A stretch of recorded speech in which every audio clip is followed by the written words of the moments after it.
Hello everyone, I am Dr. Turabi Mazhar Abbas, consultant neurosurgeon at GHC hospital Thane. आज world brain tumour day है और world brain tumour day पे मैं आपसे brain tumours के science क्या होते हैं ये सब डिस्कस करना चाहता हूँ। ब्रेन ट्यूमर के साइंस क्या होते हैं? सबसे कॉमन साइन है कि हेडेक होना। ये कि हर हेडेक मतलब ब्रेन ट्यूमर नहीं होता है, लेकिन अगर आपको डेली हेडेक हो रहा है, वॉमिटिंग आ रही है, साथ में पेन किलर्स लेने के बाद भी हेडेक ठीक नहीं हो रहा है, तो हमें उस चीज़ को इवैल्यूएट करना चाहिए। फिर कोई भी एक अडल्ट इंसान है, उसको फिट आ जा रहा है, सीजर आ रहा है, मिर्गी का दौरा पड़ रहा है, तो वो भी हमें देखना चाहिए। ये भी एक ब्रेन ट्यूमर का लक्षण होता है, एक साइन होती है ब्रेन ट्यूमर की। इसके अलावा जैसे कि हमें पता है कि ब्रेन ही हमारी पूरी बॉडी को कंट्रोल करता है, तो बॉडी में अलग अलग जगह की अलग अलग साइंस वो भी हमें ब्रेन ट्यूमर के तरफ इशारा दे सकती हैं।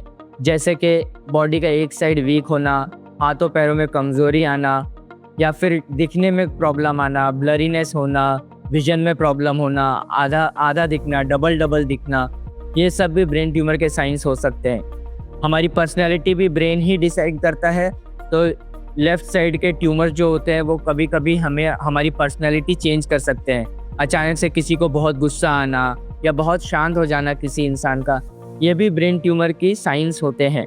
इसी तरह से बच्चों में ये ध्यान देना चाहिए कि बच्चा एकदम लेथार्जिक हो जा रहा है, बच्चों को बहुत वॉमिटिंग हो रही है, बच्चा फीड नहीं कर रहा है प्रॉपरली, ये भी बच्चों में ब्रेन ट्यूमर्स के कुछ साइन हैं। तो हमें मेन है कि ब्रेन ट्यूमर जल्दी डायग्नोस करना चाहिए। ये सारी साइंस हमें इन पे ध्यान देना चाहिए। हमें जाके एमआरआई, सीटी स्कैन तुरंत कराना चाहिए और फिर उसके हिसाब से आगे का ट्रीटमेंट करना चाहिए। ब्रेन ट्यूमर की डायग्नोसिस हो जाए इसका मतलब घबराना नहीं है बिल्कुल भी। आप इसके ब्रेन ट्यूमर्स के बहुत अच्छे इलाज अवेलेबल हैं आज हमारे पास मेडिकल साइंस में। आप प्लीज़ अपने न्यूरोसर्जन से कंसल्ट करिए और फिर आगे का उसका ट्रीटमेंट डिसाइड करेंगे।